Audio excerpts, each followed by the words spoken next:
spent any time around Pete Willson, I guarantee you've heard some colorful quotes. So today I'm going to share with you my favorite Pete Willson quotes.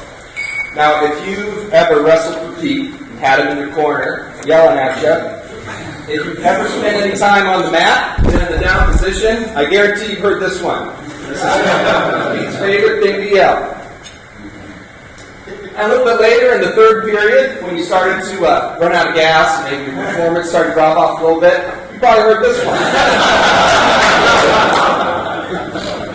See, Pete knew that pain is nothing other than weakness leaving the body. And when it came time for our conditioning and practice, Coach would walk around through practice, and if he happened to see you exhibiting signs of fatigue or other forms of unrighteousness, to remind you from the scriptures, Pete would walk around through practice and he would say, "I buffet my body and make it my slave. Hasten, get to work."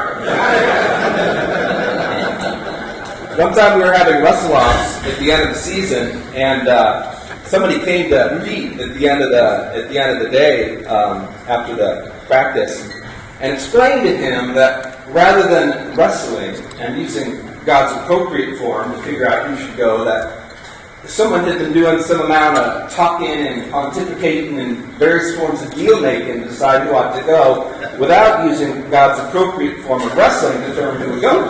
So as you can imagine, Pete was not pleased at all with this. And the next day in practice, Pete gathered us around in a circle. Gentlemen. And he started picking his nails. Whenever Pete was picking his nails, that was a bad sign. That meant he needed to have some sense down in India, but he was going to try to use some Christian charity to talk some sense India rather than beat some sense India. So he said, "Gentlemen, I understand some of you have been making some deals. Well, I'm not much of a wheeler dealer." I don't think there's anyone in this room that would accuse you of being a wheeler dealer. See, he knew that wrestling was true. Wrestling was how we could get at the truth. And no amount of talking and John and Jibber John could mean anything. That wrestling was how we got at the truth, which is why Pete told us, when you put your foot on that line, you're making a promise to that other man that you're going to wrestle to the best of your ability, to the last drop of strength and determination in your body, every bit of grit and gristle. That's what you're promising that man when you put your foot on the line.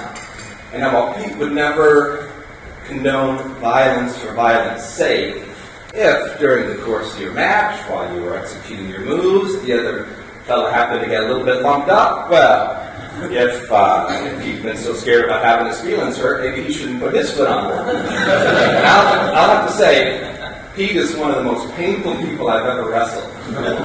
Pete had a tight waist that would suck your will to live. He had that tight waist on you. You just wanted to chuck it all, put all your wrestling gear up on eBay and go home and listen to a bedtime story. Pete would gather us in practice, and he'd circle us up to show us a move. And during the motions, you could sit wherever you wanted, but when Coach had us circled up to show us a move, it was very important to sit on the opposite side of the circle of Pete, because sure enough, he was going to need a volunteer. I volunteer! And he'd grab whatever poor sap from the freshman was closest to him, and then he'd show the move on him, and we'd all say a brief prayer for the poor. You never knew whether to watch or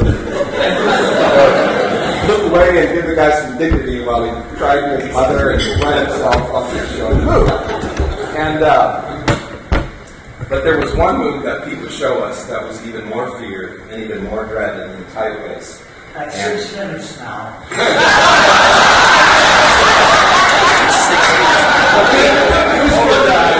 You know I always drop off after the 5 minute mark.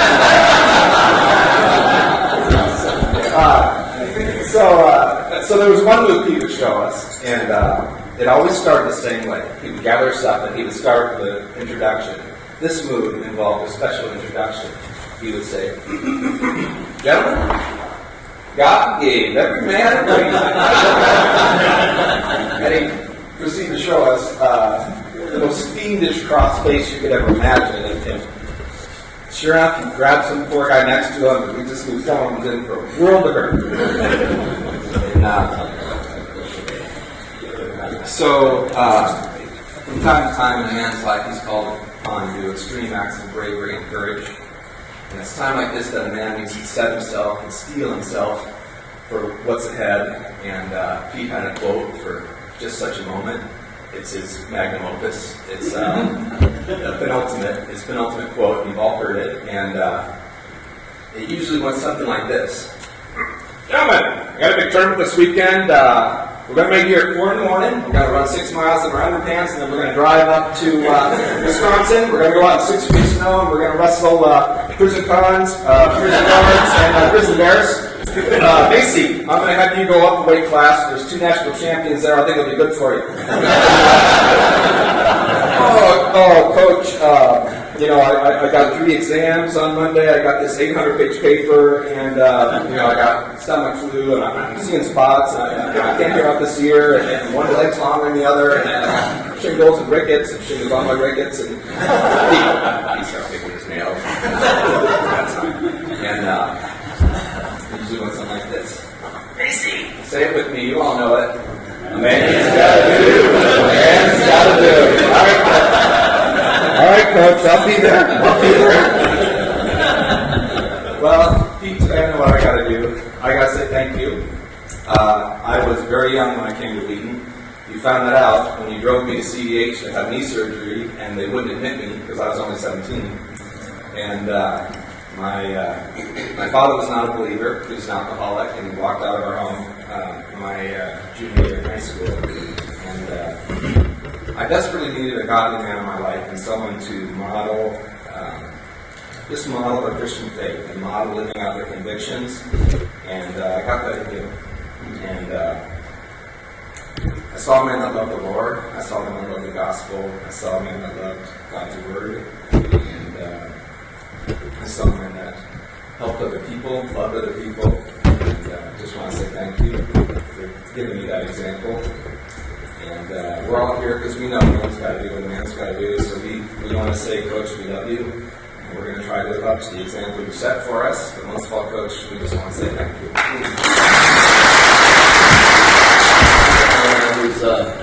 I've been in prison 5 years. I really worked in prison. But, because I know Leslie was telling everybody I was underneath a bridge somewhere and I wouldn't contact anybody. But Torby tracked me down. I think I was on a boat or something. And said, hey, you want to come back for Pete? Because I said, I'll be there. But I have a big confession to make. Because, spending time in prison working with all his inmates, I learned about amends. So I brought the scripture. I knew you'd appreciate that. So, gosh. I know I still look good, too. A little bit bulky. But, I was, I'll put up the dress. I did some mission trip in Africa. And I got to climb Mount Karasindi in Africa. And I had this very cool picture. I was going to send it back to you. And it was me on top of that mountain with a Wheaton Wrestling shirt. And then I thought, holy cow. I took a Wheaton Wrestling shirt. And I know all you guys did too. So I want to tell you that I broke out that Wheaton Wrestling shirt.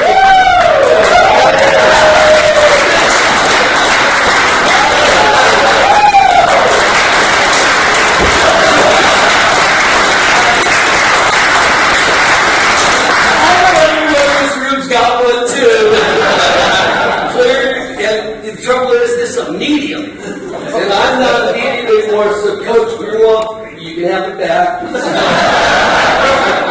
And I bought one at the bookstore, Pete. So I made amends. I had to do that, Coach. So a couple things I wanted to say besides thanks for the wrestling shirt and the inspiration. I lived at Fisher Dorm when I came. And I did a lot of work study. My family's broke, so basically I worked my way through school. And so I had to go open up the pool in the morning. If you've been early in the morning, Coach is always having his daily quiet time. His only light on And so he'd be glued like this to the Bible, and I'd knock on the window awake. He wouldn't. Thank you for building my self-esteem. Never acknowledged me. So a lot of therapy, folks, but I got through it. And then there's a couple things I learned from you. Every man has a razor. Also, I learned vocabulary. One time, Corey came off the mat. You said you wrestled very impetuously. And Corey goes, what is impetuously? Is that a good thing? So I want to thank you for that. And then, above all, in my personal life, I was really in love with somebody's sister that was in here. And I thought, I need to... do I need to get married or something? And I went to the altar of Pete, Yoda, and I had a private session, and I said, hey, Coach, what do you think I should do? I don't know if that's a good idea, but a man's got to do it. So, Coach, I work with men now. I got a lot. I run this group, and on Tuesday, I wrote that on the blackboard. I wrote that on the dry erase board. A man's got to do what a man's got to do. And I had 25 guys comment on that, and nobody had a clue. So I know what you were trying to mean by that in my life, and I know it was always about Christ. And that was the example. And that was the example you gave to me as well. Much like Mark, I was raised by a single mom, and I was very fortunate to put good men in my life, and you're by far right on Mount Rushmore there with just a few people, with your example. And working hard, painting houses, just giving all the time of service. So thank you very much. Thank you for allowing me to be part of your team. So I'm going to look at Pete's life in three ways. One is coach, and we called him Coach. There's an immediate respect for anybody who met Pete Willson. I recall every wrestling practice we started with devotions. We'd rotate amongst us throughout the year. Also, you put it in perspective, Pete is roughly 50 years older than me. So think about a 50-year-old person wrestling a 20-year-old. Now, you would think that 20-year-old's going to whoop the 50-year-old. Anybody who wrestled Pete Willson will know he had a vice grip. So when you refer to the tight waist on the feet, he had a vice grip there. And when he was on top, he had a vice grip on your waist. It was unbelievable. And I just, I didn't realize how strong he was until you met him. You think, oh, God, he can't do anything. We also, how many of you remember the pit? Okay? That was our facilities. And we didn't know any better, right? The pit was below the bookstore, and we shared a locker room with the furnace and the boiler. Okay? And it was in the basement of some building, and we had holes in the middle, and yet, you know what? We didn't know any better. I'm not sure Wheaton still does this, but I remember going to Joliet State Prison. And on our team was Randall Ellison. Does anyone remember Randall? Randall looking around both sides saying, what am I doing here, right? But Pete would have us go, and he would say, you're gonna meet, interesting people, and you're gonna wrestle inmates who might be in for murder. And I don't know, when did you stop doing that? Because that was a phenomenal memory for me. Phenomenal memory. How many of you wanted to go there? Yeah, we Okay? So many of you did. Pete had an incredibly subtle intensity about him. He was not a loud yeller, but rather stared you down. And for me, expressions of, he looked at me like I knew exactly what he meant. I had great tools for wrestling, but I'll admit to you, I was an underachiever. I could have done a lot better. Wrestling requires incredible drive, incredible determination, and Pete would just look at me and Richie, you could do better, I remember when, Pete taught us how important it was to put everything you had out there. And yet, Pete, I'll say this, that carried into my life, and I really appreciate that. Huge deal for me. being under your mentorship. So Pete was a coach. The second thing I want to talk about Pete is stewardship. Now, stewardship is a noble word. Cheap is the real word.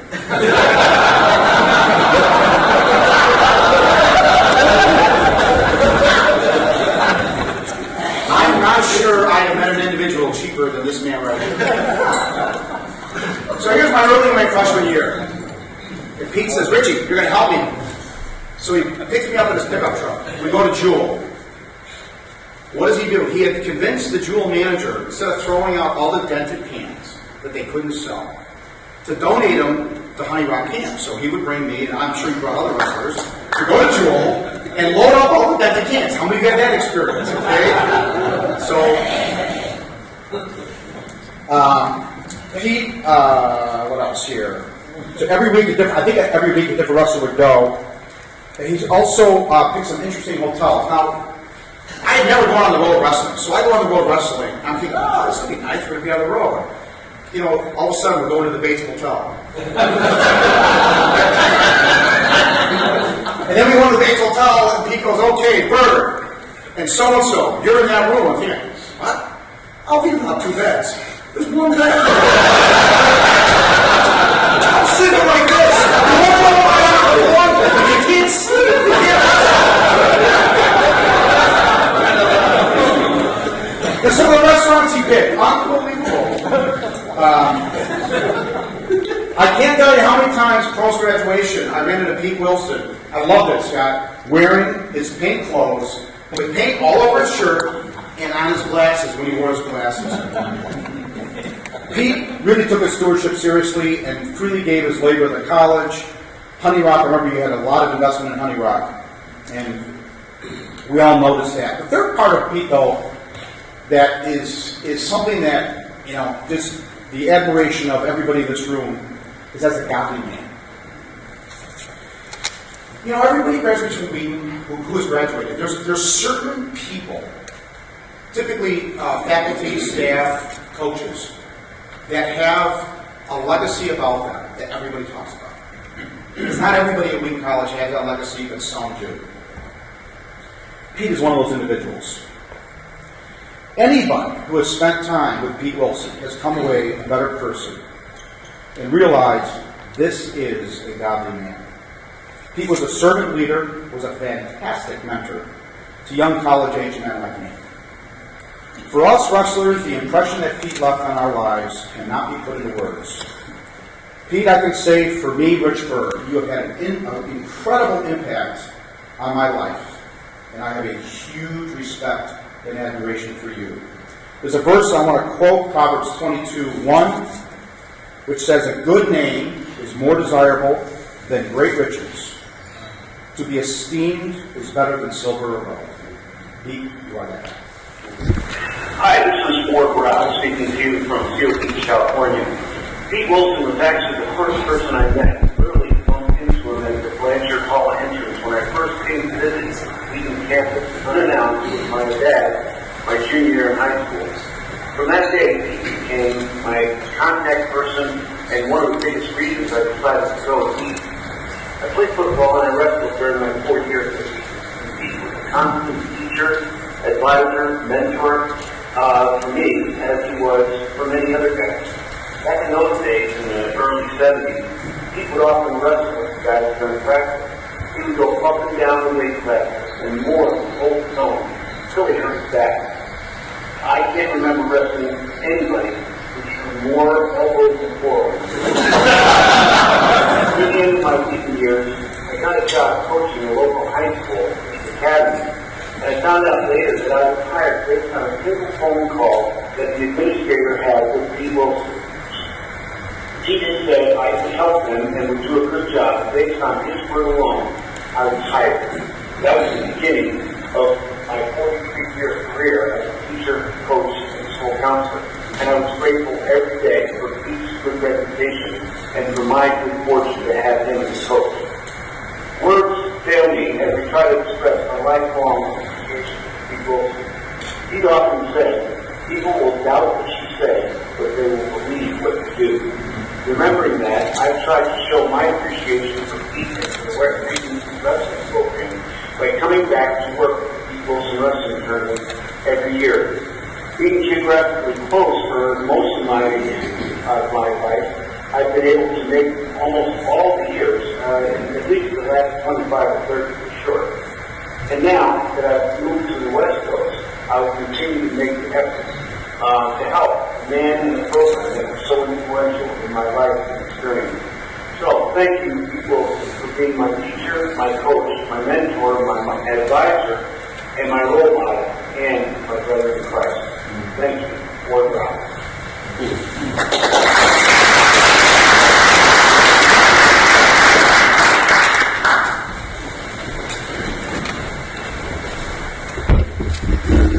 Rich, I got to move this up. I'm from California. Boy, Steve, I'm really glad to see you here. Randy, I'm embarrassed to tell you that I let you down because I put a tie on this one. When Scott sent me this note, Greg, by the way, you need a coat and tie. I'm going like, I wrote back. I said, Scott, we're California guys. We don't have ties. What do you mean? What do you mean a sport coat? So I guess that part I didn't do. I only wanted to have one coat here, not two. So I'm wearing the coat to be here. I found a tie to put on, but I apologize to my other Californians that they're stronger than wear their ties. It's great to be back in Wheaton. It's great to be here with Peter. And I graduated in 1970, so I came literally 50 years ago this fall to campus. And Pete was the assistant coach then. George Olson was the head coach.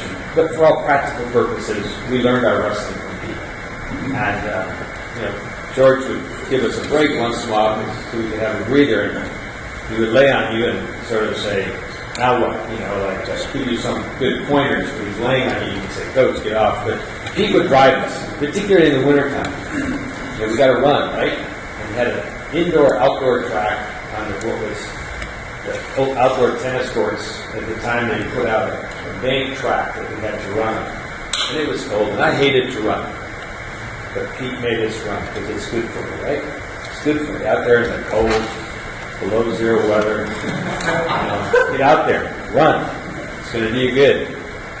And I think of so many other experiences like that in the pit that's been mentioned. And you go like, how did this happen? And everybody's getting diseases on their skin because you can't clean those horsehair mats. It was terrible. I remember one year, this isn't about Pete, but it tells you a little bit about the place. I was like several of the others that talked, having to pay my own way through school and working. So one of my jobs was to help clean out the pit. Went into the coach's room where they had their shower, their stuff. And there was this pile of, this was the end of the season, there's a pile of towels probably this high. Because they've been just sort of dumping the towels, all year, never getting out of their own little room down there. And of course, in those days, we could use steam to lose weight, right? So we had a steam bath kind of thing. You see a couple of them, you go in there and your neck's sticking out, sweat's pouring out to make weight. And we did all that. But one thing that's not been mentioned yet today about Pete, we've heard about his tight waist and the forearms and the elbows. And for a guy who's this mild-mannered kind of guy being nice, one thing that we haven't heard today was his headbutting. There's a reason that he's always, as long as for 50 years I've known Pete, he's always been thin on top. But man, that head is really, really hard, right? Because I know a bunch of you have experienced the headbutt. Now that's illegal, right? You're not supposed to do that. Of course, a lot of things we're supposed to do. Underneath the mat, underneath the guy in different places, it's okay. A couple of the other guys have said, somebody, if it hurts, it hurts. That's part of being out here. And I see smiles, so I know many of you know what this is like. And I remember one year, my senior year, was finished my career. I was wrestling Eastern Illinois, tried to roll a guy and cracked my ribs. No problem, Pete says, we'll take it up. So we go up to the University of Wisconsin-Madison to wrestle in a quadrangle or something. And he said, Greg, you're fine. Take it up, you'll be fine, suck it up. And I went out there and I tried to wrestle. And I didn't get very far, and I said, Coach, I'm sorry, I can't do it. It's just too painful. But Pete had this sense that we never give up, right? Now, all these 50 years later, I can't tell you how many surgeries because we didn't necessarily take care of our bodies maybe the way we should have in some ways. But that sense of being responsible to do the things we can do is really important. A few years ago, Tom Jarman was in California, and he and I were together, and we were talking old wrestling stories. And he said, Greg, he said, you really weren't all that good a wrestler. Thanks, Tom. I thought, I did pretty well. I know I was never a national champion by any stretch. Tom, you may not remember this, but we're out on the boat. We're out on the boat, right? And he says, you really weren't all that good a wrestler. And that hurt. And then he said this. And he said, Greg, because you really didn't have that good a technique, but you wouldn't quit. You just didn't quit. And that's one of the lessons that I take away from my time with Pete. We don't quit. And he reminded me of that pretty regularly because he said, Campbell, you fish, you're flopping around out there. Get up. You're just flopping out there. Come on, get up. You're a fish. But you don't quit. A lifelong lesson. Don't quit. And I think, Pete, you instilled in this room of people that you influenced for all these years that sense of don't quit. Don't quit. Keep going. There's another day. I can be better. I can learn and I can grow. And a lot of what I've learned from Pete and I've shared with others over the years is this. When we're out on a wrestling match and we wrestle somebody, tall and squat, or short and squat, tall and thin, they're different kind of styles. We have to adapt to that style, don't we? If I try to wrestle every kid that's out there the same way, it doesn't come out the same results. Whether I win or lose, I have to adapt. And so Pete has taught each of us, myself included, and all of us here, those kinds of lessons. We don't quit, and we adapt, and we move forward, and we keep trying to find the new way to be successful, and to do what God's called us to do. That's not easy to do, but it's difficult. But He calls us to do it, and Pete's been cheerleading us, even as He's beating us up.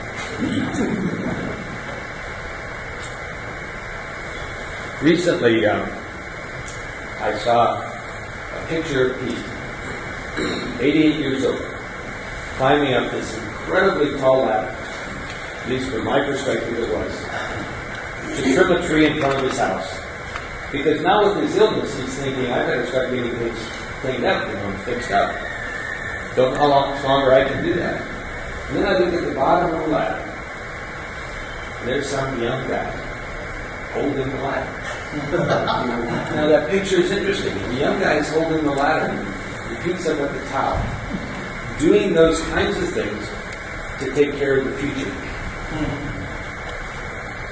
Another example for us, right? That irrespective of who we are and where we are and what we're doing, how are we doing those kinds of things that make a difference for the future? So Pete, at 88 years of age, who should never be climbing tall ladders at this age of life, is still doing it. Because he has a mission in life that hasn't changed in all the years of his life. This is still the same today as it's ever been. He wants to make a difference for somebody else. See, it wasn't about his own safety or about himself.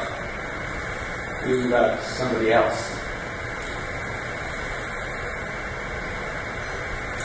And that's one of the biggest lessons I take away from Pete, is the other. What am I doing in context of the other people in my life? One of the other guys mentioned about being a servant. Clearly, he demonstrated that. What is it like to truly serve others? What has God called us to do? To be those who serve others. Wrestling is a tough sport. There's not very many other sports that are quite like wrestling. But it teaches us these kinds of things that put us into the hardest parts of our life and helps bring us through. And now, a couple of the other guys that mentioned that who came here and didn't have the best home situation when they came to Mark and then Pete filled the role. And that's another part, isn't it? So Pete was like a dad to all those guys. And he had 5 daughters. But he had a lot of sons. A lot of sons. And we're all part of that sonship, aren't we? And I'm so grateful, Pete, because you've been such an important part of my life. You shaped my life from that first semester on Wheaton's campus 50 years ago. You were not only my coach, but you became my friend. And you became someone I felt valued to be part of in my life. And so here we are, 50 years later, saying, isn't this amazing? That God has used this man for all of these years, to influence all of us, and through all of us, incredible. It's a great story, and I'm honored to have been a part of it. Thanks, Pete. And like the others, love you very much. How is this, Pete? A lot of memories? You're sick.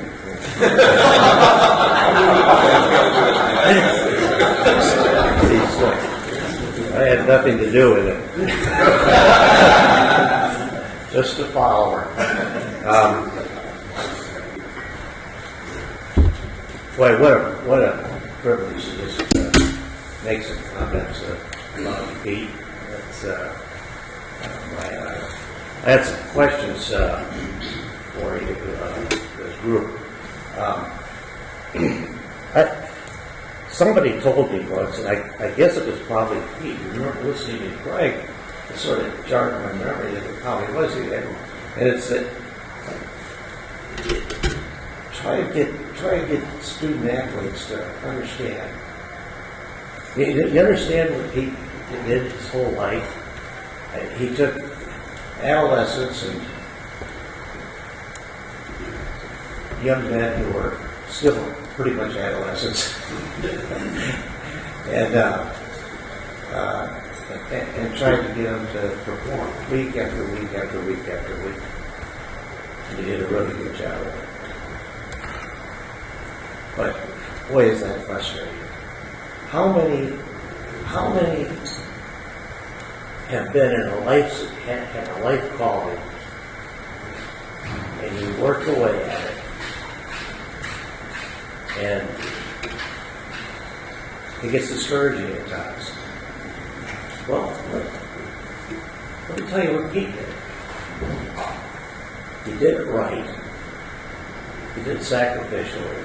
Did it compassionately. Did it diligently. It was tough. He worked long hours, hard hours. It's not just the duration, Pete. It's your toughness, your intensity, your focus, your discipline. Those things that everybody in this room just respects so much. But they wouldn't be here. And it changed all of us. Great thing about coaching is that you can work harder than you can in almost any other profession. And then each weekend you take a bunch of 18-year-olds and send them out there and say, okay, go show the world what I've done. And then when they don't do it real well, lots of times the results are not like other faculty members, part of the academic evaluation. No, the newspapers write what kind of job you're doing. It's a crazy life. It really is. So, I've got a question for some folks. On this whole business of the toughness it takes and all of that, there's been some shocking discovery here for me that you were known to be pretty tough, Pete. I always thought you were just a gentle, wonderful soul that certainly wouldn't hurt anyone, and if he was hurting them, he would immediately withdraw from that situation.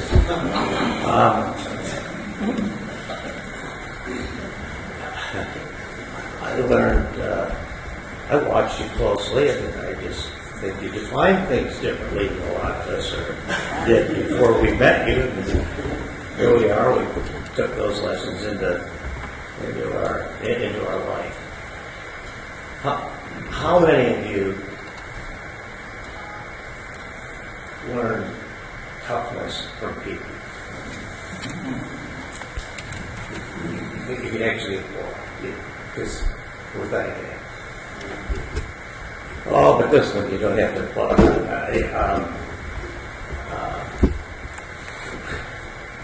The notion that wrestling is really just a fight with a few rules.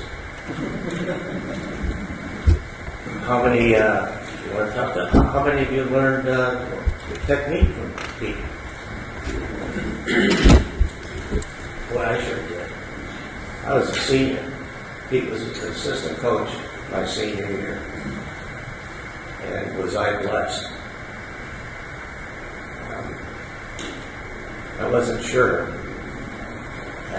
It's a lot to be thinking about, changing a lot of stuff as a senior. And that was hard for me. But he had his ways to convince us, didn't he? If you didn't think something would work, he'd just do it to you. 4 or 5 times in a half hour. And the message got across. So remember being taught, remember the technique and the toughness and all of those kinds of things that just finished with him. And it was great. How many remember him teaching us about the rules? I don't recall ever.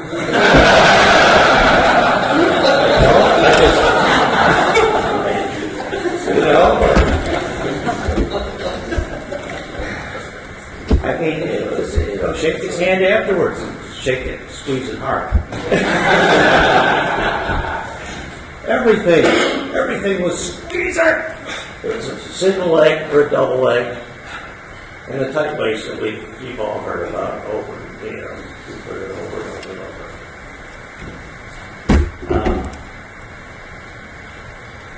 over. It was something. It really was. They're actually, put yourself in the category, if you will, this morning. There were several things you could do if Pete got you in tight ways. Best approaches, but I thought, first of all, I tried to survive that tight waist by just toughing it out, keeping my belly straight down, just squeeze away. I'm not going to give in. And I saw other people as they came in and tried these same sorts of things. Well, the problem with that is that you'd sit there and maybe he wouldn't turn you, but so he just hurt you. And then, I think the idea was, Pete, that after a while they get tired of that and turn over. I never realized there was so much technique to that.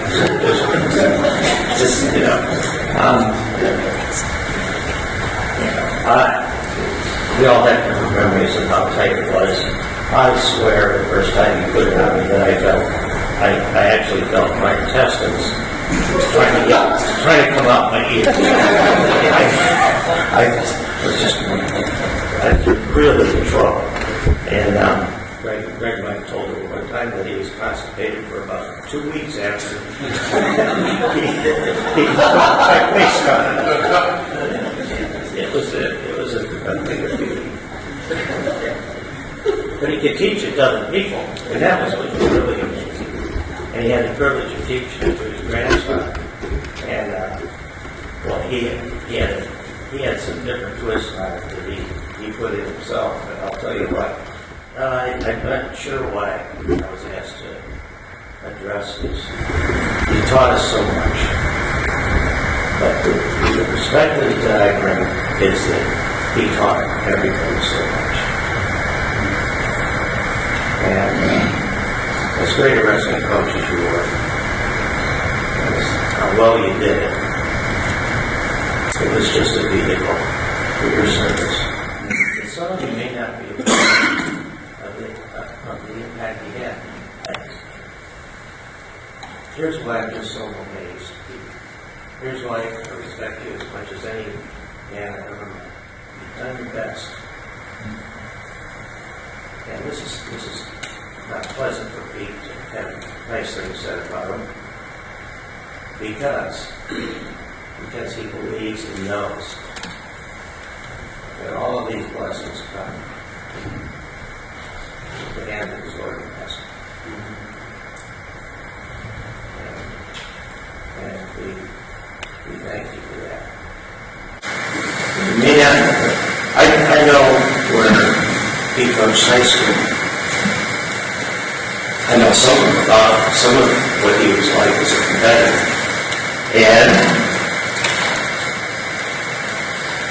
And then I was coached by him. And then I saw him coach others. Then I got coached. I coached against him. He influenced my athletes.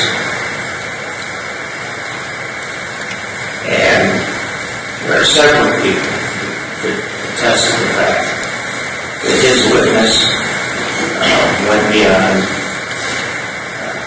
his team always. And in those horrendous CD meetings that coaches go through, it was amazing how many times, just before two people strangled each other simultaneously, arguing over a position, that Pete would just say a word, and things would settle down. Peacefully. And if there was conflict, those situations where there's four points of view and nobody's wrong, nobody's really right. Time after time, dozens and dozens of times I was in those meetings, and I would watch as the heads turned, to see what people was going to do or say. Sometimes it was just a look. So his leadership was for everybody.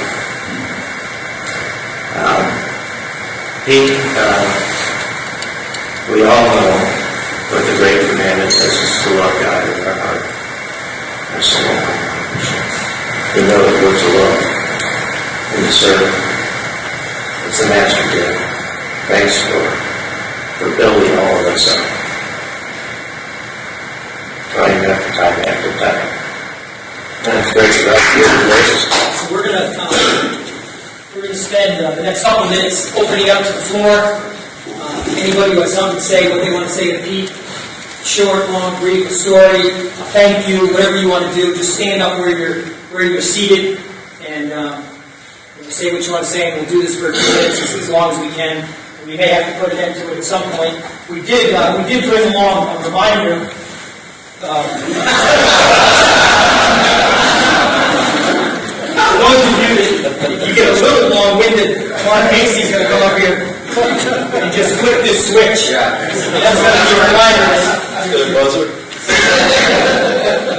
So yeah, but seriously though, anybody who wants to say anything, whatever, feel free to stand up and introduce yourself and the year you graduated. Right over here, last meeting. You might not recognize me. I don't have any tape or any braces on or anything. So, Dave Meyer, class of 88.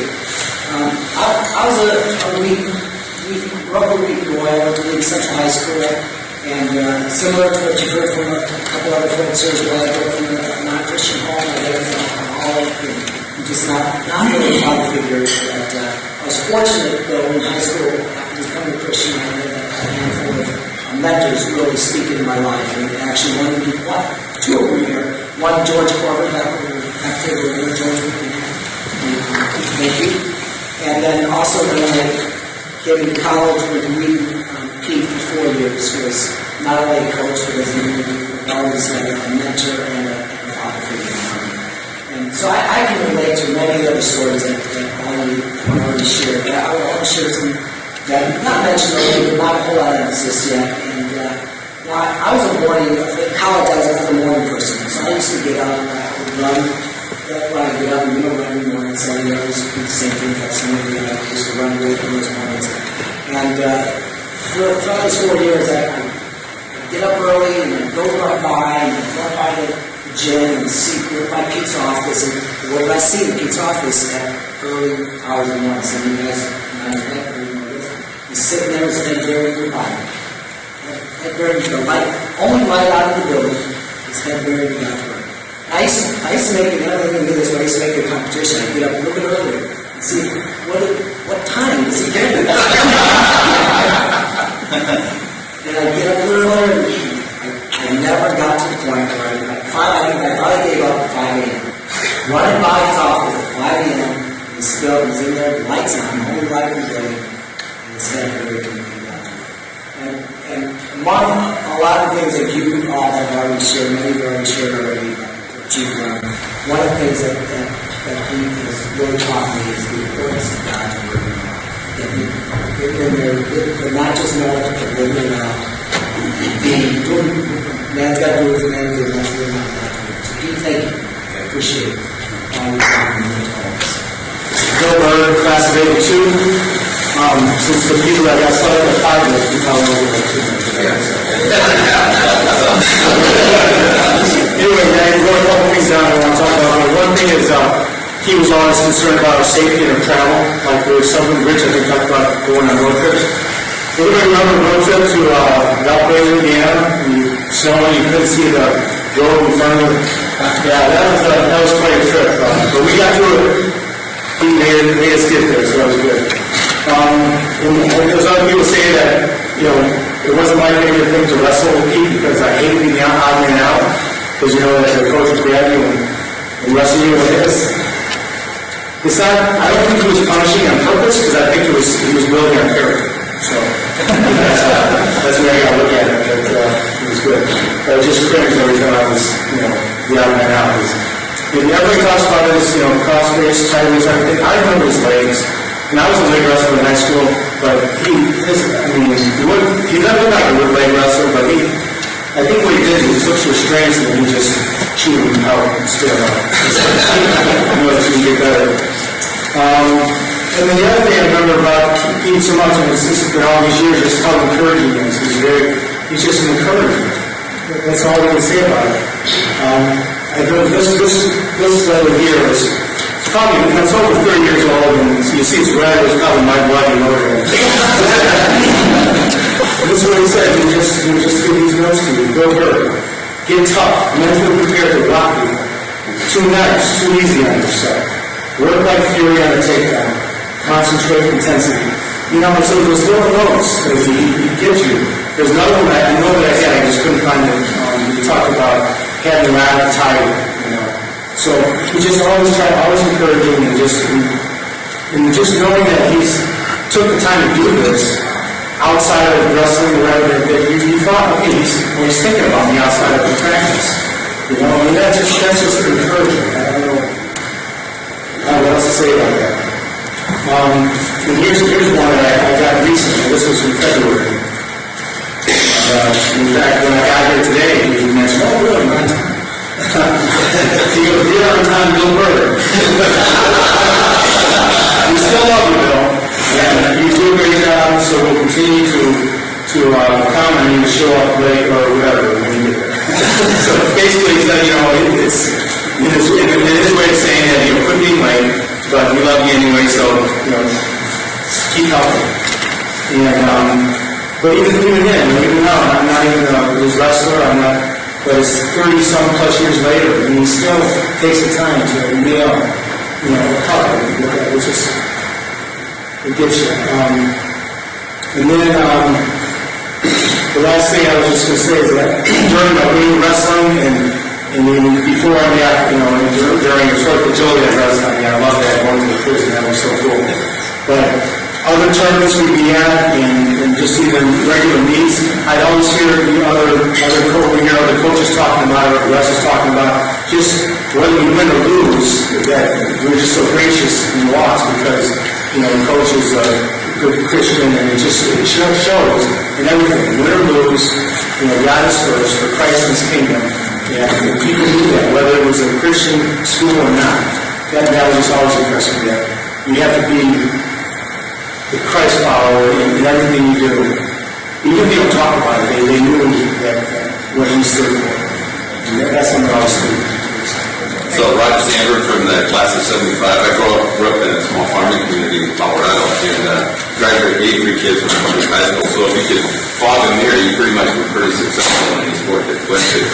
So I played football, wrestled, and the only I was interested in going to Christian college. I came to know the Lord in my senior year, and heard about Wheaton College, and I got a call from the coach from Wheaton College to come wrestle. And back then, the coaches did multiple things. So he was also part of the football coaching staff.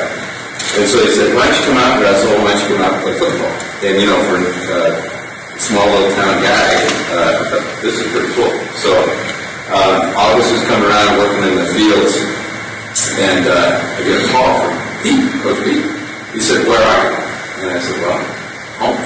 He said, well, I thought you were supposed to come out here and play football. And so the vision immediately was the whole football team would just sit still waiting for the guy to come out here.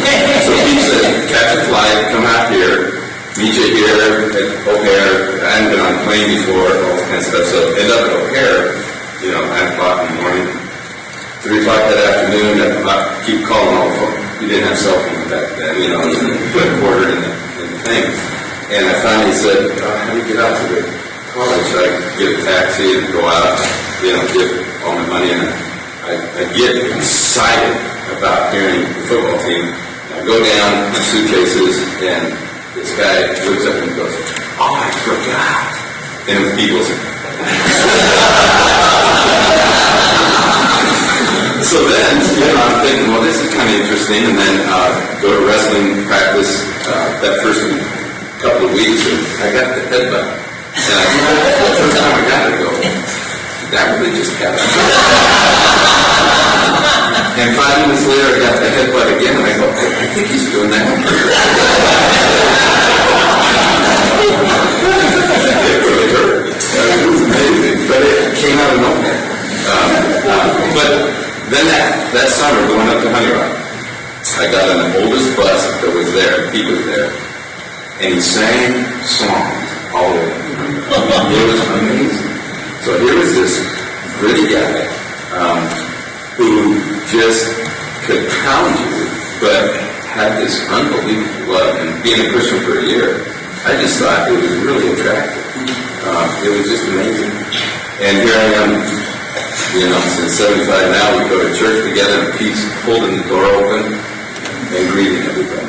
Just in the name of the Lord. It's really amazing. The last thing that was really impressionable, though, is as a small high school guy going to Wheaton, was all of these guys that would come back to wrestle. So Dick Geezer would come back and wrestle with us. Gary Campbell would come back. They'd all beat us. I mean, they were older than us, but they were great. They were really tough. So, Pete, thanks for the model that you've been. And then our grandkids, our kids came up, and then our grandkids. And, Pete loves on our kids and our grandkids just like we love on us. So, the apples, take one. It's a memory of Pete always doing in the fall, picking up apples. Take one on the way home and just think of how great Pete was and how he just picked, the best of the fruits and sometimes spoiled fruit, and he would make us really good. So, thank you, Pete. My name is Christopher Barton. I'm a DVD graduate. I transferred into Wheaton Wrestling 2 years. 2 things.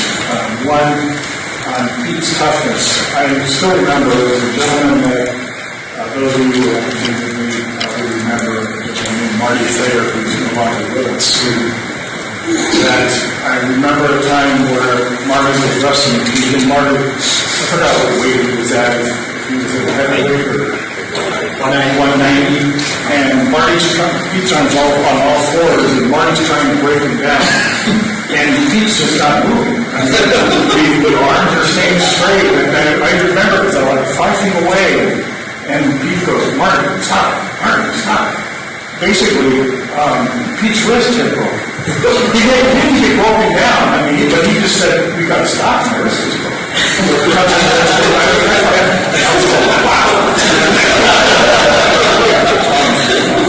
But Pete, the biggest thing that you taught me is just how everything is tied to our spiritual life and how where it's on the mat or how we function in relationships, that there's so much more than what's on the surface and how we handle things, and your commitment to Christ, and still remember the emphasis on that, times of life is just discipline. Doing the things that we need to do, that's just really something really, really thank you. It's a little unfair. You set the timing, Mark. I just want to look at you, Pete, because you've always thought I was really good looking. But so I'm Dan Weber, and I graduated 01. So by the time I got to Wheaton, I only was at Wheaton my junior and senior year, and Pete had given some space for Coach Norton, who was my coach, to coach, and so even the guys that I wrestled with didn't know Pete really well.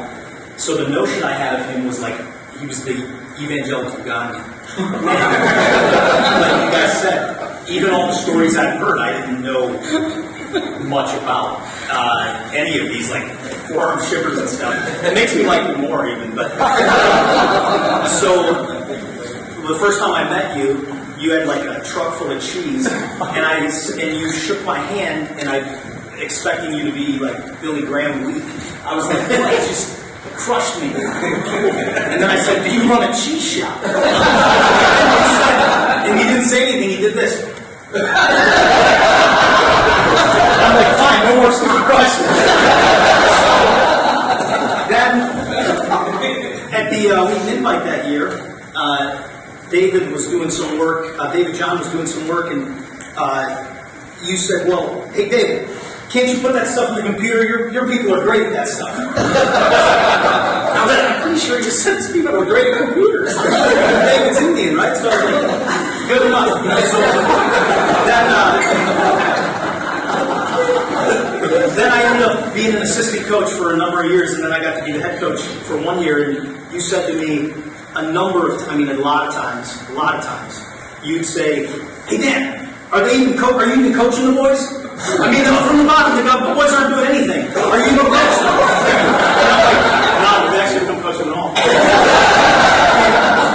Man, they're so weak. The boys are very weak. They're not strong. I mean, they got to get in there. They're not even strong. I'm like, yeah, coach, they got what they got. I mean, I know that. So when I go over and talk to Coach Norton, I'm like, hey, man, he thinks we're terrible. He's like, yeah, fair enough. So then, during the year that I coached, I was my wife and I were preparing to move to Zambia. And during that time, it's befitting that it would be at this time that I talk about this, you just were exceedingly kind to me and my wife, and you said to me, hey, tell me what you're doing, where are you going, what's it going to be? And I mean, it wasn't through my efforts, but the number of Wheaton Wrestling alumni who supported us when we were in Zambia was tremendous. I mean, over 50% of our support came from Wheaton Wrestling alumni.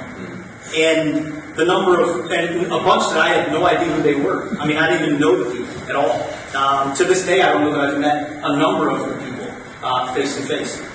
And it was totally through just you encouraging people to support us while we were there. And I'm in your debt tremendously. By extension, thankfully, I never had to be coached by you. But you've been, far better than I ever could have imagined I would have been to us, so I appreciate it. Hey, I'm Steve Barnes, I'm class of 1991. We got the unique distinction of retiring Pete the first time. That's the biggest thing our squad did. We only made it to my junior year, and then the guy came in. But I had the opportunity to wrestle with Pete, and distinct memory. Somebody said about Pete getting there safe in the van. I don't remember that.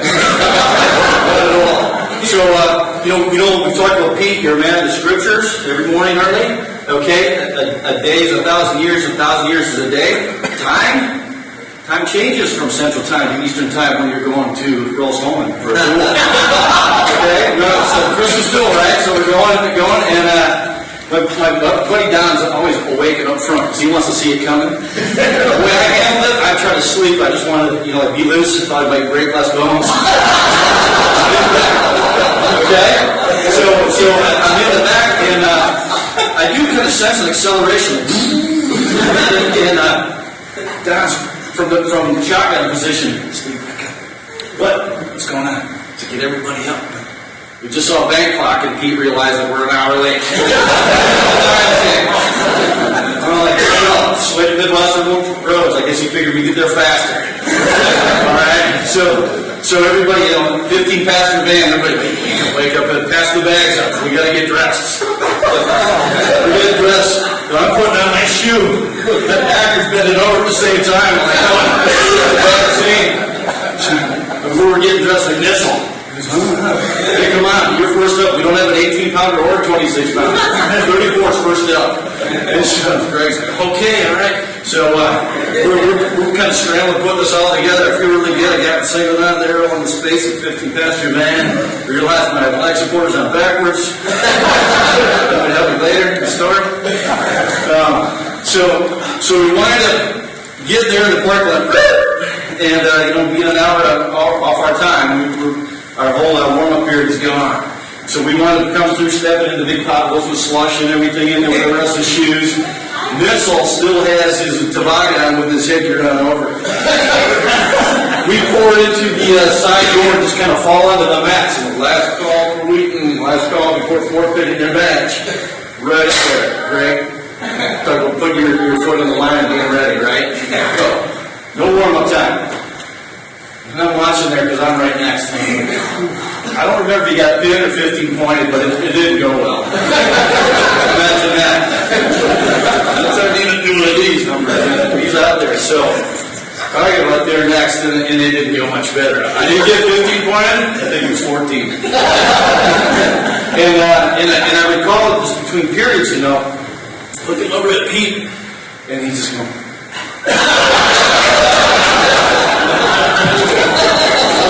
First and second period, so between the third period, he's just shaking his head, now it's crossed arms, Barnesy. And I'm wrestling desperation moves like this, and he's like, Barnesy, you're not an athlete like Tagami, don't try it. But hey, what the heck, I was throwing whatever I didn't have. So, by the end of the match, I walked there, and Pete's gone out of the corner, there's my sweats, just in a pile. Yeah, and it kind of goes on down the line until like you get the Mickey, and he wins in the last second shot, 3-2, or something like that. And it just goes on down the line. The last half of the lineup is just as great a start as being this one. And we get together as a team afterwards, and Pete is furious at us. Just furious. You guys wrestle horrible. And he never said it out loud, but it was like implied, like our parents were never married. And, it just went on and on. I think his parting words were like, you guys are half the wrestler Jim Elliott ever was. 10 times worse than Christian. And there we were. And we just all kept it tight. But you're frustrated? Hey, buddy. So am I. So, next round of duels, we went much better. Much better. In fact, he was all happy with that. He was very happy. Hey, you guys did great. That's awesome. That's what I'm talking about. The pep talk must have worked. Between that and stretching out. That worked well for us, Pete. So it was great. And then he's like, guys, awesome job. You guys wrestled like night and day. And night and day has been mentioned a couple times already. I was an ROTC guy at Wheaton, and I get up on Thursday mornings to go do my thing with the early morning with the ROTC crew. And there was Pete at the window, And Pete often said to me, he's like, hey, Barnesy, you're going to be an Army guy. A military man has no business in civilian affairs. It's a scripture obscure that I don't know still where it is, so I just knew not to knock on the window. Just a civilian affair. Okay? But that's really your trademark, Pete. Everybody's seen it, that you lived it out. You just didn't talk it. You talked about it, and that's the important part. But the more important part was living it out and demonstrating that. Thank you. July 1982. We're going to repeat. This is the legacy of leadership.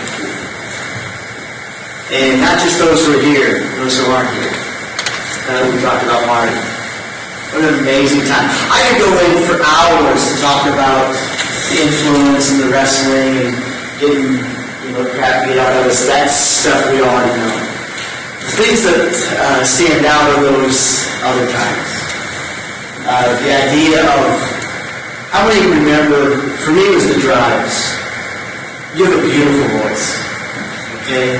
When you would sing or go into a hymn, either one, I knew you're tired, or two, it's just you're so overwhelmed that is just where you want to go and bring praise to our Lord. The other thing that is probably not the best habit that you passed on was the fact that, how many remember people who could read while he was driving? If you think the rules on cell phones now, think about that. On a trip. It was wonderful. I did a lot of my studies that way. It's like, but me, this is how it will go. But the idea of taking enduring principles over the course of 10, 15, 20, 30, 40, 50 years and applying them to us at defining moments in our lives to change our lives. Not for your glory, but for the glory of the God that you serve, that we serve. Is that which has touched each one of us very deeply in a very special and unique way. And thank you for that. Grant Mansell, class of 87. And so I graduated back in 87 when I was California coach for a year. And it's kind of fun. I hadn't seen Pete for quite a few years. My daughters started at Wheaton last January, which here just a semester. But it's one of the neat things that I think we all agree is just the faithfulness of God. And that one filled life, you see our lives get different paths and just being faithful and steadfast. I got involved in pornography for a few years, and God was blazing. He brought me repentance, and protecting my family and all that from being destroyed. But I was talking to Pete a year ago, just how God saved marriage, and more importantly, we're sinning. And Pete's comment was such great sinners. And he said something like that, you have such a great heart. And I really appreciate that because we're all broken people, saved by grace. And we serve such a great God. And it's no greater than anything. We live a life well spent. When I think about Pete, I think about steadfast and faithful. Long Christ. And I think this man that and mentioned all of us. So we're standing before the Lord, and look at say, well done, and God is such a great person of God. Forgive, wants to take us, that we love and follow Him. So thank you. Dave Jordan, class of 86. My nickname was the dog, and I used to tell people because my last name was D-O-U-G-H, but actually because I would dog in practice and the running, and Coach George tried to get me to get a bit tougher, and he said, "God, you really put everything into it this time." I remember one time I wrestled Mike Gold and Wheaton Invitational, he was from Notre Dame. And at that time, he didn't say, "Go get tough," he just laughed. He just shook my head and said, "Dog, good luck to you."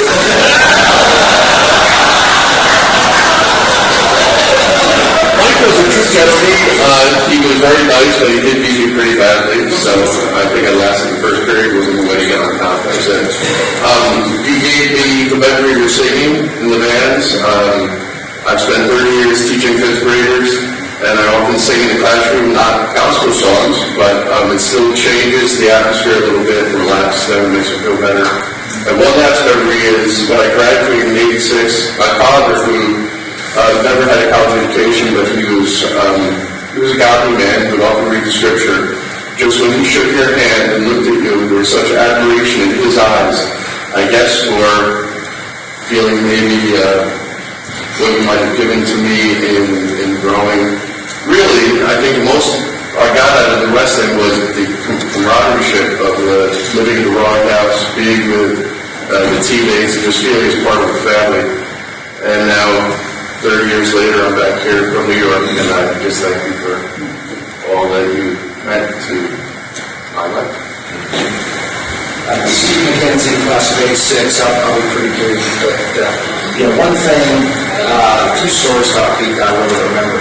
One is, everybody knows about what he's done with the wrestling program, all of the cheese, honey rock, etc. But, something that Pete doesn't know, I know, but there were some kids when I was in school that had a street ministry in Chicago, and they were down there in the middle of the night, and there was a young lady who was ready to leave prostitution, but only if she could find a place where she would feel safe, because her pimp was going to come after her, and there was going to be a penalty. And they called a bunch of people we were told it's great what you kids are doing, that's really our ministry, etc. So I guess at 2 a.m., they called Pete, and he said, just bring her to the house. So that's the kind of thing that, there's a publicity, but yet I always remember that as a really, really emblematic story about Pete. And, Pete's holy, humble, always as he's a little bit, you gotta watch him too, he's not always. 5 or 6 years ago, I came to Wheaton for at least 5 years. I was going, it was in back. Yeah, I've been back here like 5 years. I'm going to be 83. When are you coming back? I go, oh, jeez, these guys, I didn't even, I better go back there. And I go back and I walk in the gym and I grabs me on the race, and I'm about 185 pounds. Pins him. There's that little boy from Ohio. Play a little bit on the side. Got the scoring tables filled. And then by that time, they had called it the Pete Willson Wheaton Invitational. And talking, he made very good. I didn't ask him to name that tournament after me. And I talked to 4 or 5 other wrestlers, and they also, Peter made it very clear, he didn't ask that, but then I thought, wait, Pete sure is proud of his humility.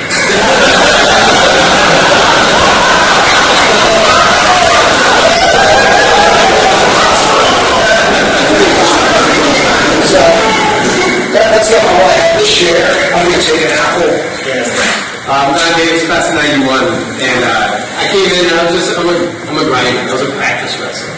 And so when you're a practice wrestler, you get the van, you don't have to worry about things like, am I going to win or lose? I only worry about was I going to get there alive. And he taught me how to prepare, because I was in the van and I started praying. And it was true, I went from the back of the van to the co-pilot seat, and then eventually, I actually went to the driver's seat. And because I thought if we're gonna die, I would like to be in control. I tell the story for some guys who aren't here, guys like Jim Hay, and it's one of my favorite Coach stories. Because Coach, it's not that he was superhuman, he had anger. And sometimes in his anger, he could, he would, like all of us, make choices that weren't great. And this is my favorite bad choice. So, we have 2 vans. So this is second hand, I wasn't in. We're in 2 vans, and we are on a cheese run.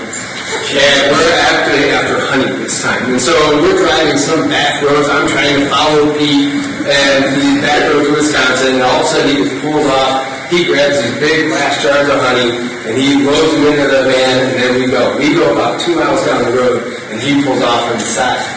And so I get out of one of his garage, he gets out, he opens the back of the van, and one of the jars is broken. And there's honey all over. And you can tell he's so mad. But he didn't even know what to do about it. So, and we're all terrified because we don't know what to do, and we want to laugh. So,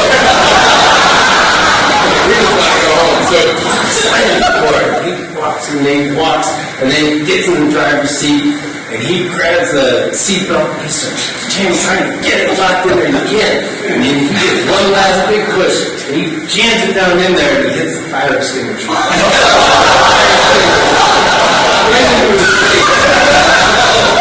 in the back of the van. I'm in the other van. Wondering why aren't we going anywhere? I can see it outside. I get out, and he is white. He takes off his glasses, and he just grabs me by the arm, or by the shoulders, and he says, "Donald, this just is my day."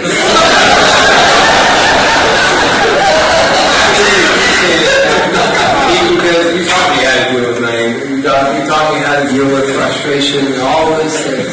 Because he was a big Ryan just teach me what it meant to be a man who called Christ his Lord. And I really appreciate that. So thank you. So I'm Matt Acker, 1990, and so I was the very last, well at that time, the very last match, that Pete had. He retired after I graduated and our class graduated. And I always think that was from all the pain and frustration that he suffered through during our years. And all my different operations and times when I couldn't be on the mat wrestling, and I still don't know how I ever made it to nationals that year, but I think God just blessed me. But one thing that God taught me is I wanted to be a national champion. That was it. And if that wasn't good enough, it wasn't going to be good enough. And so a lot of frustration, a lot of difficulty. But Pete he always had my back, so to speak. And all those operations, all that stuff, that he was always there for me. And just encouraged to say, don't give up. And there was a time when I felt like giving up. And I was really close to saying, forget it, I'm not going to wrestle this year. It's actually right before my senior year. And the reason I say that is because Pete just said, no, Matthew, you can't do that kind of thing. And I knew, there's no way I could do that. I love it too much, even though it's incredibly painful. But the reason I say that is because, the years following through medical school and residency and our time in Kazakhstan, 10 years, there were some certain times in each of those places that I can specifically remember, it's too painful, there's too much stuff that's going on, it's too dark. And some of those days in Kazakhstan, I felt like giving it all up and saying, let's go back to wherever home would be. And I think God used all of that, all of the pain, all the, lack of accomplishment and all that stuff to teach me the things that were more important than wrestling. And I think, Pete, that's what you were always after. Wrestling was not the be-all and end-all. It was really important. It was really good. Yeah. But it was not the be-all and end-all. It was following Jesus, loving people, and loving God. And I feel like that is some of the most important legacy that we've left in all of our lives. And to have somebody like you to kind of look up and know that you're doing that and you're following Jesus unashamedly. And that's what I want to do. And I want to love people that way. And all that to say that God sustained me. And He used wrestling to shape me into the man that I am. And that I'm able to do and I'm able to pass on to others. And not to give up and not to quit when it gets hard. And the only way you can do that is by hanging on to Jesus. And so Pete, you guys also, because we were, I don't know why, but you've always encouraged us. You've always asked about us, wrote us some notes. You supported us all those years in Kazakhstan, where we were just trying to do what you did, which is mentor young doctors and young Kazakhstanis who had no family who knows Jesus. First generation believers, they have nobody to look up to. And God enabled us to do some things that helped them grow and become strong. And it took year after year after year. It wasn't a short-term thing. And I just went back a month ago, and kind of some of the things that we've been started, still going on 10 years, and God just filled me up, and just was like, how faithful He is. Yes, He used us, but He's the one who's faithful, and He's still doing it. And so you had a huge part in that, just every time we come back, encouraging us, hearing our story, asking us how we're doing, our family, and really caring and really supporting us and standing behind us. And I know you've done that for many, many people. So just to say thank you very much. Love you, appreciate you, and continue to carry on the legacy of following Jesus. So thank you. I'm Scott Nitzel. I was class of 86. I was the first of three brothers, but I really liked what some of the guys have said. I think it's very true what was said, that we used wrestling as this vehicle to really help shape us young men in terms of helping shape in terms of godly and hopefully be more Christ-like. And you were really an excellent model, Pete, and I really appreciated that. I wanted to read it was a passage from Second Chronicles 31. It was the last couple of verses. It was about Hezekiah.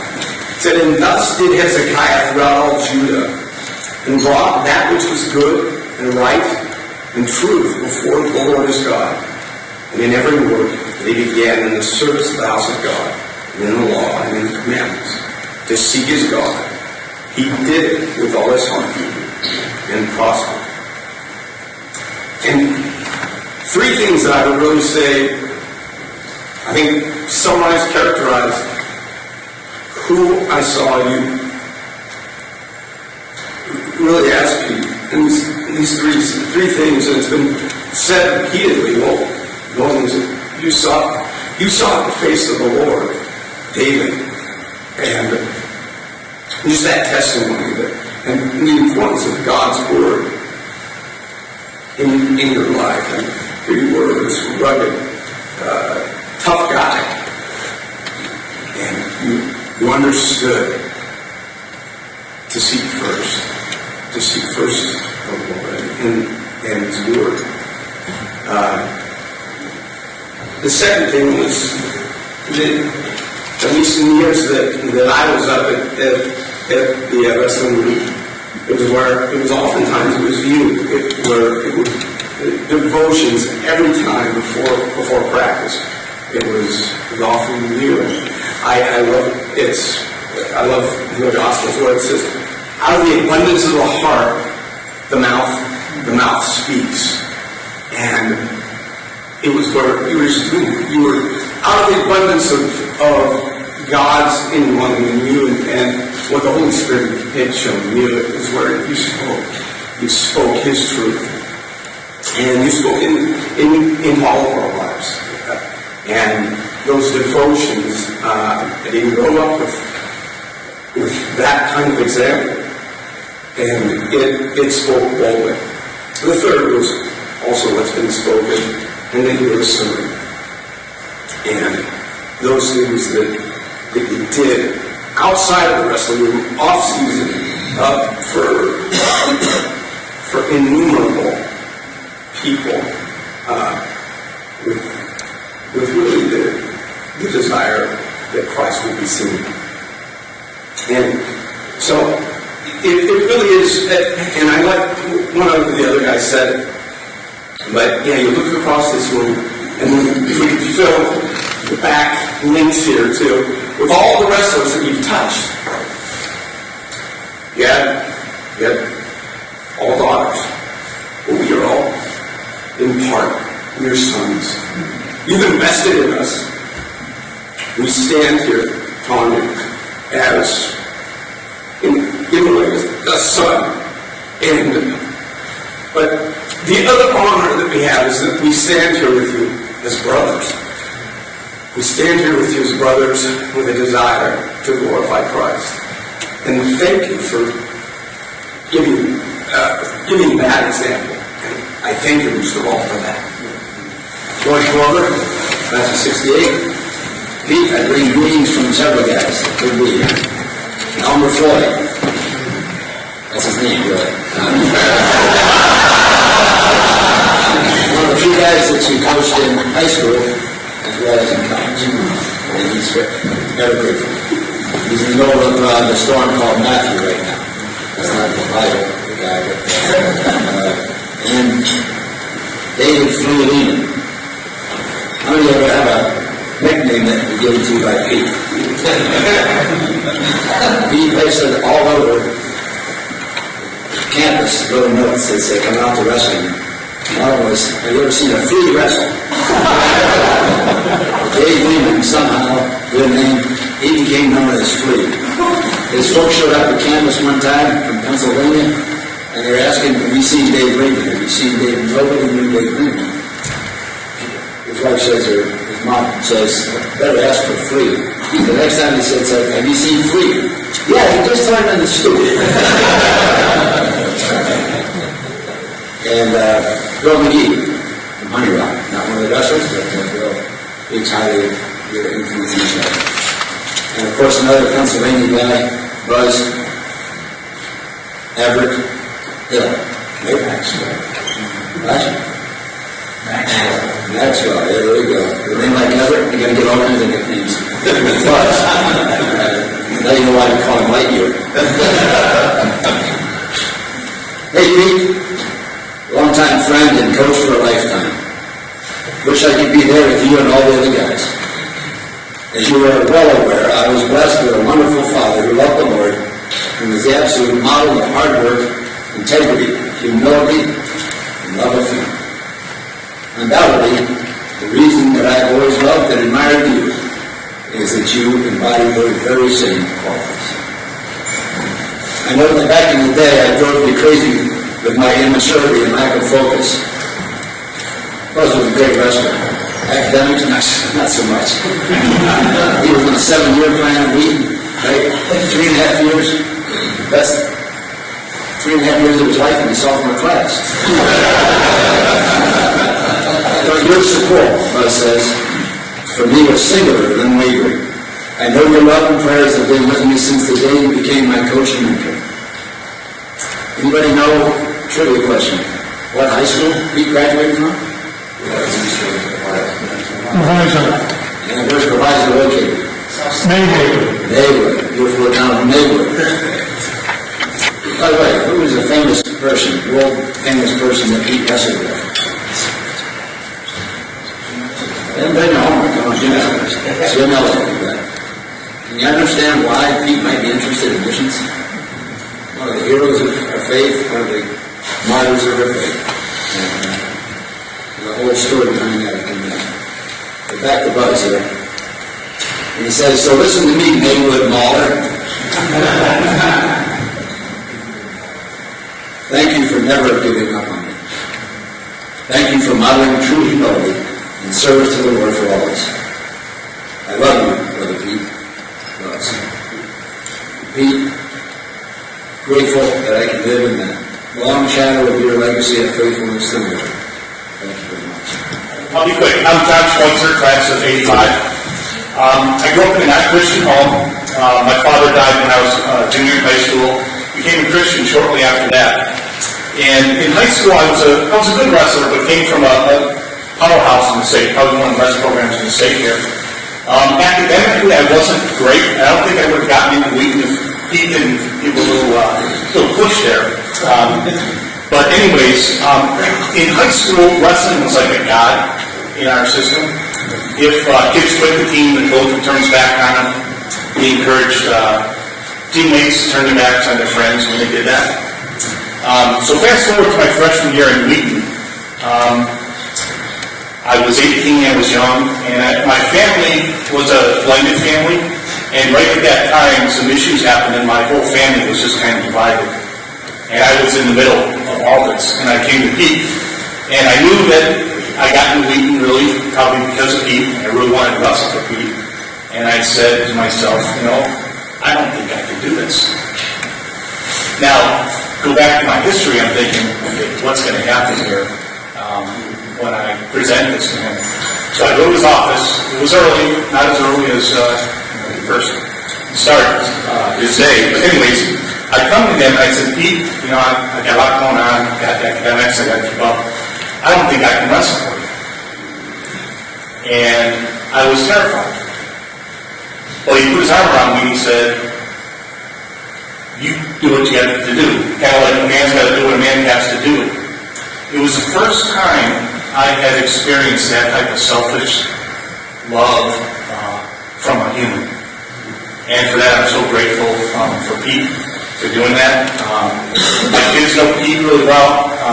He's been a great influence in their life as well. And I'm really grateful for that. Thank you. Love you. One last thing real quick. I didn't get the message on the dress codes anymore time, but I was smart enough because Scott and Mark said, come in jeans and a t-shirt, but I didn't do that. So. Thank you guys for your comments. Like I said, I'd love to hear from everyone. This has been awesome. We need to start to wrap it up. Two things that came to mind as people were talking. We talked about Pete being a servant. How many of you remember back in the day where Pete would bring all the laundry home and wash it? I'm sure June would help him, and he'd bring it back folded the next day, right? We have our clean singlets and t-shirts, and today, you take your little bag and throw it in, and the staff takes care of it for you. But that's just another great example of the servant of Pete. The other thought, just quick thought, is some of you know Kevin McCarthy from class of '80. He was not able to be with us here this weekend. He's a pastor. He's doing a wedding. And just to show you what kind of impact he has on people, he drove down 4 or 5 hours from Michigan last weekend by himself just to come down and spend time with Pete last weekend. So, again, it just speaks to the man that we're celebrating this morning. I'm just going to tell you a little bit about the fund real quick just to kind of give you an idea. I don't have a lot of details here, but when preparing for this event, I learned that over the years, Pete has supported from his own personal income these former wrestlers that have gone out and become missionaries. So, and not just foreign missionaries, but people that serve in the States as well that have, that need to raise their support. So he's done that over the years, and this was kind of, eye-opening to me. I didn't realize that was happening. And so the idea behind this Pete Willson Fund that we're creating is that we can donate, on a yearly basis, whatever you want, and we can have this money, and then we can continue supporting these missionaries that are out there serving Christ all over the world. And we can serve the new ones that go out into the future. We've had one guy that has gone out under Jim Grunwald, who's a full-time Christian service right now, needs to raise support.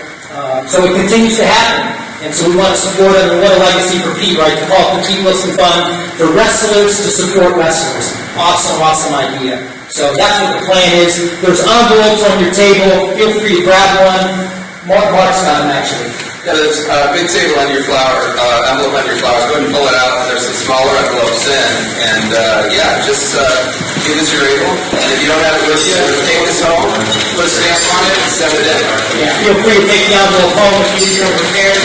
And send something in, that'd be great. So I'm going to have, before we close in prayer, I told Pete I was going to have him come up just for a minute and just share what this means to him, this idea of this fund and wrestlers supporting wrestlers, and just how near and dear this is to his heart. So Pete, come on up. You didn't hear a word I just said. I told the guys that I told you to come up and share with how important this is to you that we create this fund and support these missionaries. So yeah, check needs to be made out to Faith and Learning. That's the organization that's the Pete Willson Fund. Pete Willson Fund on the memo, but Faith and Learning International. Robert, you set up an NCF.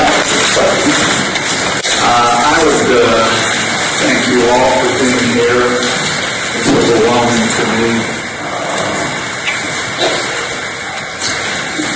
You know how I love you guys.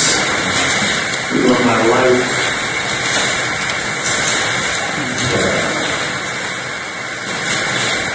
Just say a sinner saved by grace. The Lord has been so good. Every day now, I find myself saying to God, thank you, thank you, thank you, thank you, all day long, because He fills my heart, my life with His presence. It is amazing to me. And I go back to Philippians, the 2nd chapter, which is so beautiful. Isaiah, God says to Isaiah, this is the one I esteem. He who is humble, contrite in spirit, and trembles at my word. What verse to live by? He says in the 3rd verse, Philippians 2, think of others as better than yourselves. 3 commandments, love the Lord with all your mind, soul, heart, and spirit, and your neighbor as yourself. We are here to serve. serve, but to serve. And I know that you guys are doing that. So when you read the rest of the Philippians 2, you just imagine, unimaginable.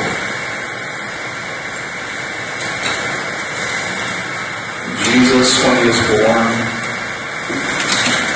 said he became a man, a bond slave. And he became like us. Nothing is the word that's used when they compare God with us. We are nothing. And he goes on to say, every knee shall bow, every tongue confess that Jesus Christ is Lord, to the glory of God the Father. Here is Jesus, God himself, who goes to the cross, not because he wants to. If you go back to Gethsemane 3 times, he says, God, is there any other way? I don't want to be separated from you. You don't hear an answer. God has already predetermined before creation that Jesus would give his life and bear the sins of all mankind. And God would turn his back on him, not watching his prodigal sin. God is so gracious. We owe everything we have. I've been through the Bible more than 60 times, and it is so precious. And I just say that we have to commit ourselves to Jesus Christ, God the Father, God the Son, God the Holy Spirit, and give all we have to Him. So that's all that I would say. But I'm sure glad that Dick Geezer came up with this plan, and we've been supporting our missionaries for a long time. Since 2000, we've been able to give 2% of our income, which is very limited. 42%. Last year we gave 62% of our income. So I would just ask you to really do your best in supporting the guys who aren't here. I'm the last of 10 kids. Everybody else is gone. Tom died at 91, and the rest of the family all before that.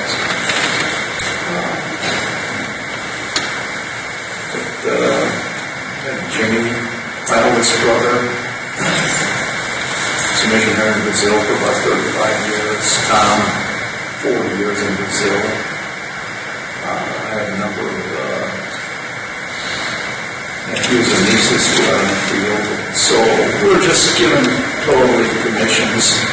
I hate to say this, but we go to college church, and I don't give a lot to college church.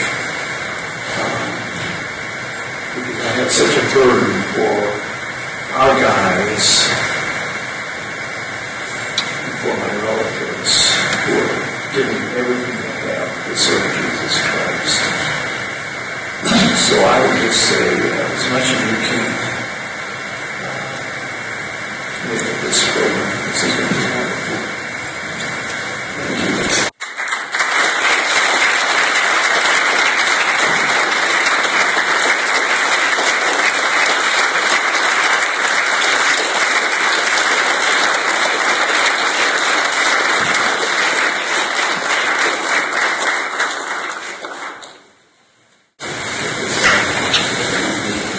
Hey guys, we're going to close in prayer this day. Get down here. Dave's gonna close it here. Let's, if you're interested, maybe we can try to get a picture. Hey, Kirk, I didn't see you. Let's try to get a picture out front, maybe with the whole gang. All right? And I think that'd be awesome. With Pete and the whole gang out front when we're done. Unless we want to do it here with the side. Thank you. David Gallup, that's 68. I was a sophomore in Pete game. I was assistant coach, and George, and Greg, and Tommy were the only guys here who we wrestled together back in the old days. Presently, I'm a chaplain, grad chaplain at Wheaton graduate school. And like you, get a ton of stories, but my job is to pray. However, I do want to defend the honor of the heavyweight class.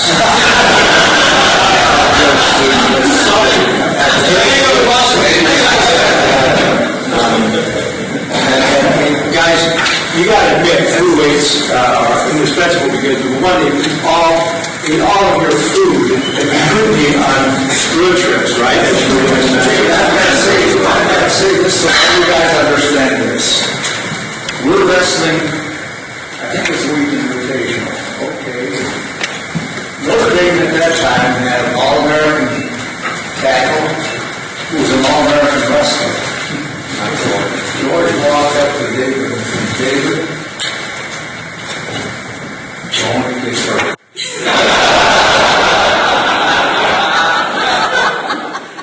Yeah, that's another point. We wrestled big guys. Some of them were 100 pounds heavier. And we had to win most of the matches because some of you guys have lost. Anyway, let's pray together. Father, your word says, blessed is the man who trusts in the Lord, whose trust is the Lord.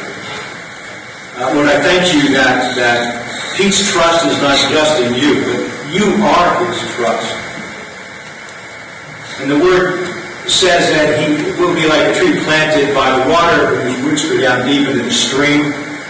Lord, thanks that Pete has this underground source of energy and vitality that is totally connected to you through your word. The word says that he does not fear the heat, and his leaves will always be green. Lord, thanks that even in the heat that Pete continued to be vital and robust and an example for all of us. And then your word says, and he does not grow anxious in the day of drought, for his leaves will continue to bear fruit. And Lord, I thank you for Pete that when the drought came, when the difficulties arose in his life, that he continued to bear fruit, and we are his apples right here gathered in this room. Thank you that he exegeted God's word by his life. Thank you that he continued to love his wife, June. Thank you for her support for him as well as for us and her gracious hospitality. Thank you that this man has a legacy, and thank you that he is an example for us, that we continue to live our lives so that we might not just have a legacy, but so that people can say about us as well that his trust not only was in the Lord, but his trust is the Lord. So continue to richly bless those of us who are ministering as we continue to minister in this world. And be with our dear brother.